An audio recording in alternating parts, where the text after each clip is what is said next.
Welcome to the KZGN News. Today we're bringing news about crime in major cities, news from Assemblywoman Shannon Grove, China Lake, today's KZGN Talking Points editorial, weather, sports, and much more. From the Rademacher Hills to Bee Mountain and the mighty Sierras, Ridgecrest to Inyokern and China Lake, this is your news for the Indian Wells Valley with the KZGN News crew. Hello, I'm Tom Whitney. Thanks for joining us for the news affecting Ridgecrest and the Indian Wells Valley. Well, reports came out yesterday that the chief of the FBI made a speech about the recent spike in crime in big cities.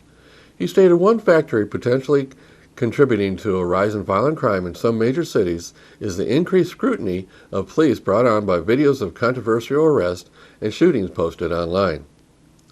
In a speech before the International Association of Chiefs of Police on Monday, FBI Director James Comey reinforced comments he made last Friday about a chill wind over law enforcement agencies due to the scrutiny officers are facing in fear of being captured in a YouTube video that could ruin a career. Violent crime has spiked in many major cities in 2015, but some criminologists say it is too soon to label it a statistical trend. Police and local governments have been struggling to understand exactly why the violence is rising. Comey laid out a number of possible factors, but he focused on one that he said makes the most sense to him. Officers becoming less aggressive because they do not want to be recorded making a mistake. Nobody says it on the record, nobody says it in public, but police and elected officials are quietly saying it to themselves, Comey said. And they're saying it to me, and I'm going to say it to you in today's YouTube world. Are officers reluctant to get out of their cars and do the work that can control violent crime? Other prominent officials have made similar observations in recent weeks. At a gathering of top police officials in early October, the Washington Post reported, Chicago Mayor Rahm Emanuel indicated that officers have backed down from situations that could result in negative media coverage. We have allowed our police department to get fetal and is having a direct consequence, Emanuel said. They have pulled back from the ability to interdict. They don't want to be a news story themselves. They don't want their career ended early, and it's having an impact. The Chicago Police Union criticized Emanuel for suggesting officers have gotten fetal. Officers are aware that they are frequently being recorded. Comey has said he prefers to describe the current environment as the YouTube era.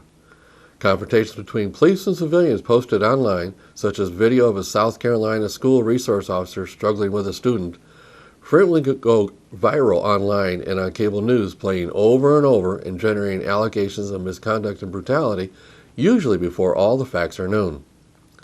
Comey acknowledged in a speech Friday that he does not know how much cameras and YouTube videos are actually affecting the police. I do have a strong sense that some part of the explanation is a chill wind blowing through American law enforcement over the last year, Comey said, and that wind is surely changing behavior. He connected this to a loss of honest-to-goodness, up-close, what are you guys doing at the corner at 1 a.m. in the morning policing? That prevents violent crime. His comments also questioned the notion that mass incarceration is a problem, argued for gathering better data on crime and shootings, and addressed the demographics of murder victims. Far more people are being killed in American cities this year than in many years, Comey said. And let's be clear, far more people of color are being killed in American cities this year, and it's not the cops doing the killing. The White House came out not agreeing with the FBI director's comments. These comments come at a time when the White House is advocating for major crime sentencing changes. They feel way too many people are put in jail for nonviolent crimes. They also accompany those comments that oftentimes these people jailed are minority people. But the definition of nonviolent crime is up for debate. The White House seems to feel the 5-time felon drug dealers are not a serious problem and should not have long jail time. Critics say these supposed nonviolent criminals are a plague on our society, especially in big cities. Along with this activity comes the gangs, and with the gangs, violent crime, all to control illegal drug trade. So is it possible the police are just backing off enforcement because there is so much new emphasis that the Justice Department is not going to prosecute and incarcerate criminals? Maybe the FBI chief should look into that concept. And the definition of nonviolent crime should not be tied to how many people of color are being incarcerated. In news from Assemblywoman Shannon Grove, Government agencies are always looking for quality businesses to help them meet their needs in various federal, state, and local sites. But the contracting process can be confusing. To take the mystery out of the process, Groves has set up a small business contracting forum and certification workshop. This will give local companies the tools they need to do business with state and local governments. She has added a new panelist from the China Lake Naval Air Weapons Center to speak at the seminar. The seminar includes a panel of government representatives, including the China Lake Air Warfare Center, Office of Small Business Programs Deputy Director Derek Hu, who will discuss contracting opportunities offered by their corresponding agencies. The event will conclude with an optional certification workshop where a representative from the California Department of General Services will help interested participants complete the application process to be a certified state vendor. Bring your own laptop for this. Those interested in attending should contact Assemblywoman Groves' district office at 661-395-2995 or email her at assemblymembergrove@assembly.ca.gov. The seminar will be held Friday, October 30th from 8 a.m. to 10:30 a.m. It'll be at the Kerr-McGee Center on California Avenue right here in Ridgecrest. The event is free of charge. In news from China Lake, there is a planned Retiree Appreciation Day scheduled for November 5th. This day was selected to accommodate base retirees that may also be attending the Petroglyph Festival November 7th and 8th. The event will be a buffet lunch to be held from 11:45 to 1:45 at Casa Corona on North China Lake. The topic of the lunch will be to inform the retirees on the latest WD technologies. The program will be presented at 9 a.m. to noon at the McLean Center. Doors will open at 8:45 a.m. Reservations and advance payment must be made to the Retired Affairs Office by October 30th. For base access and other info, call the RAO office weekdays from 9 to 11 and from 1 to 3 at 760-939-0978. Now stay with us for KZGN's News Talking Points editorial when we come back.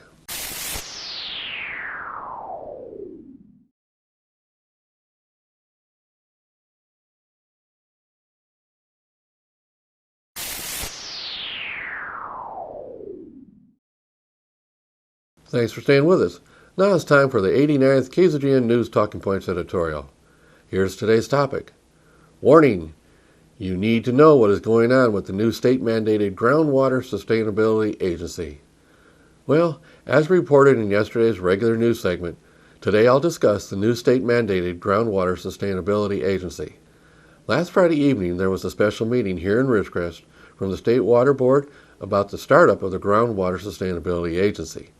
Dave Gutierrez and Tim Ross spoke from the California Department of Water Resources. The meeting was attended by over 100 people. The DWR representatives gave a presentation of the hows and whys the state passed legislation to start these GSAs. The GSAs are to be established by 2017 for critical water areas. The Indian Wells Valley is in a critical water zone. The law requires the new GSA to enact and implement a plan by 2020 to stop and correct the overdraft that is happening in our valley. While the meeting was good, it was too short. By the time the speakers got done providing their presentations, there was only about 40 minutes left for public input and questions. The facilitator only allowed 2 questions per person. Very inadequate for a matter of this importance. But here's the warning to everyone. In case you don't know it yet, this new GSA will have authority to enact water restrictions, to install water meters on every well in the valley, to establish fees to charge everyone in the valley to pay for their agency, and implement the correction plan. Don't think that if you're on your own well or already a customer of the water district that this GSA won't affect you. I guarantee you every resident in the valley will be affected by this plan. Questions from the public included questions on how will the people that serve on the board be selected. The main concern is whether these people will be elected or appointed. Right now there are about 5 agencies that will have a voting seat on the new agency set by legislation. The legislation states any agency that has authority over water and land use in the basin area is to have a voting seat on the GSA. That would include the City of Ridgecrest, Kern County, the Water District, Inyo County, and San Bernardino County.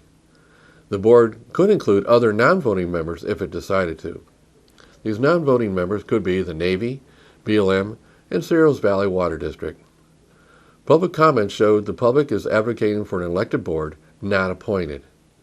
If they were appointed by, say, the county supervisors, they would not be answerable to the people here, especially considering that we only elect one seat on the county board. This will be a board that will have a lot of authority over our water costs and uses. We need to have people on the board elected by the people of the Indian Wells Valley. Next question was, will they have taxing authority? Not exactly. It's a play on words. They will have fee authority. While most people don't see any difference, they are set up under certain rules. But nevertheless, there will be fees coming. I guarantee that. The next question, what will it cost to run this new agency?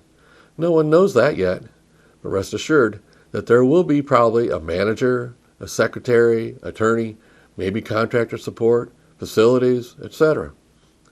It won't be cheap. Who will have to pay for it? Well, the DWR rep stated that there was some money available from the state to start up these new GSAs, but I would bet that the cost to run them will be shifted from the state to us. And one big question I posed at the meeting was, where will this new agency be based? As far as many are concerned, if this agency purpose is to provide management of the water basin in the Indian Wells Valley, the agency better be based in the Indian Wells Valley, not in some distant location like Bakersfield or Sacramento. I believe I heard Mick Gleason say the board doesn't have to be based here. I don't like the sound of that. Even if the legislation doesn't require the new GSA to be based here, the right thing to do is to base it here. This board must be easily accessible to the people it will have authority over. Housing them in City Hall would be beneficial, and there's plenty of room for them in that building. We need the agency to be based here. The decisions they make can change the way we use our lands and what we pay for water. Since the agency's authority comes from the state, will they have the authority to mandate to other elected bodies, such as the City of Ridgecrest, the Water District, and maybe even over the county? I don't know the answer to that question.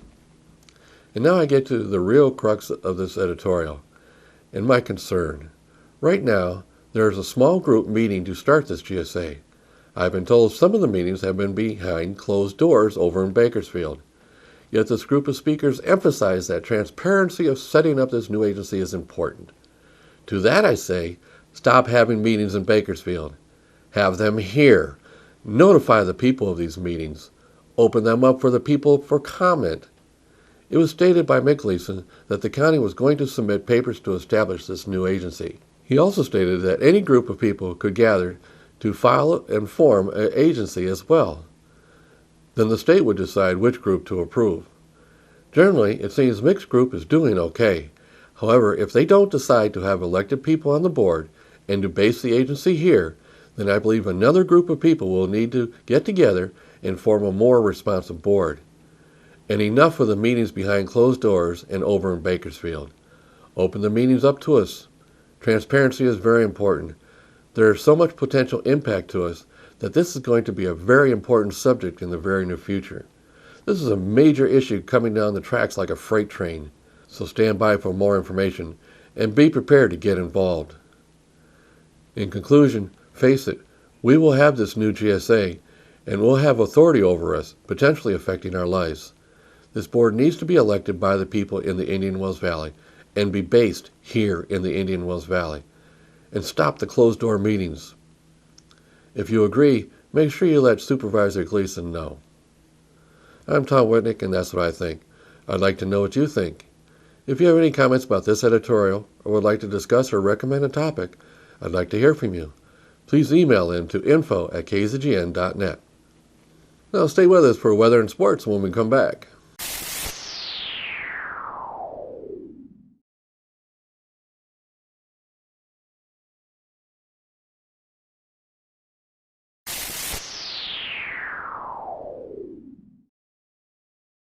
Thanks for staying with us. And now here's Lane with the weather. Thank you, Tom. From the National Weather Service, the area of low pressure that brought heavy rain to the Gulf Coast will begin moving northward on Tuesday, bringing rain to the Ohio Valley and Appalachians before moving toward the northeast on Wednesday. Rainfall amounts will generally be less than those across the southern plains and Gulf Coast over the past few days. Temperatures across the nation: Carolinas at 71, Georgia at 54, Arkansas at 65, Northern Texas at 75, Arizona at 80, and LA at 75. For us locally, tonight mostly cloudy with a low around 59, south wind around 5 miles per hour. Wednesday, a 20% chance of showers, mostly cloudy with a high near 77. Southwest wind around 5 to 10 miles per hour with gusts as high as 30. Wednesday night, mostly cloudy with a low around 55. West wind 10 to 20 miles per hour with gusts as high as 25. Thursday, mostly sunny with a high near 71. West-southwest wind around 5 miles per hour. Thursday night, partly cloudy with a low around 54. North wind around 10 miles per hour with gusts as high as 15. Friday, sunny with a high near 72. North wind around 10 miles per hour with gusts as high as 15.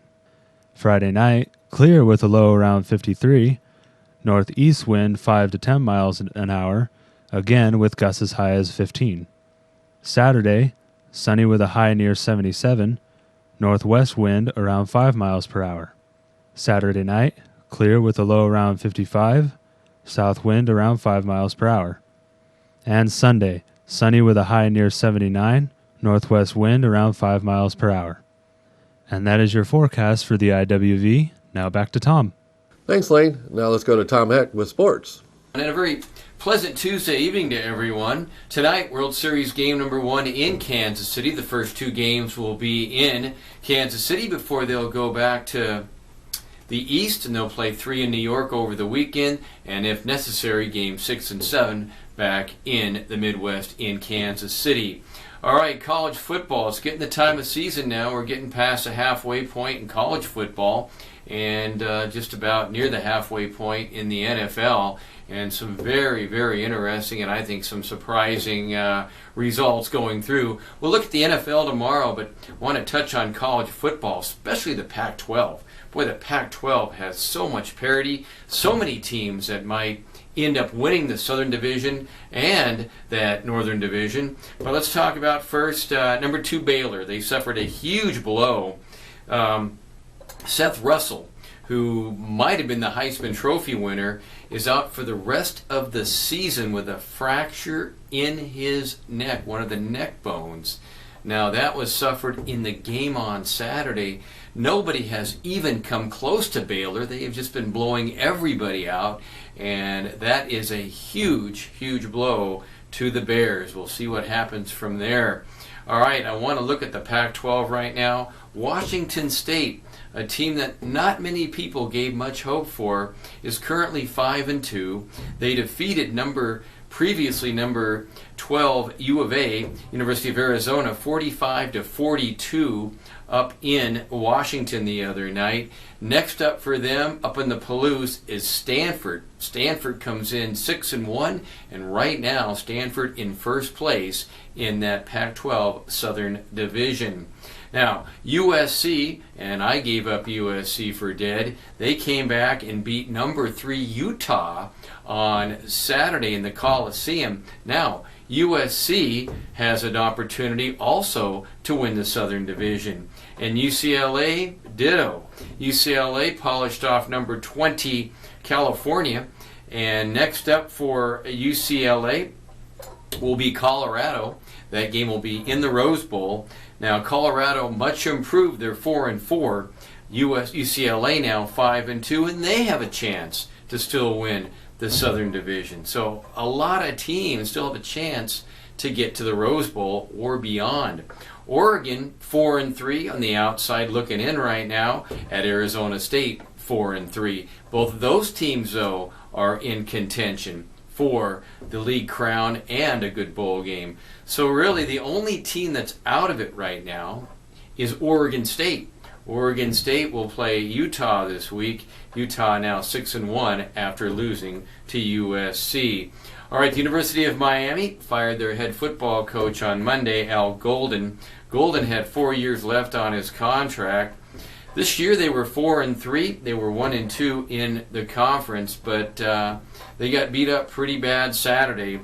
Clemson got them 56-0, the worst loss in the history of Miami football, and they decided to let Al Golden go. That's your sports for this Tuesday. I'm Tom Heck for KZGN. So that's the news for us today. All of the KZGN-TV know you have a choice in what you watch for your news. We all thank you for choosing KZGN-TV, Ridgecrest's only locally owned community TV station. Now stay tuned for a Ridgecrest Talk coming up next.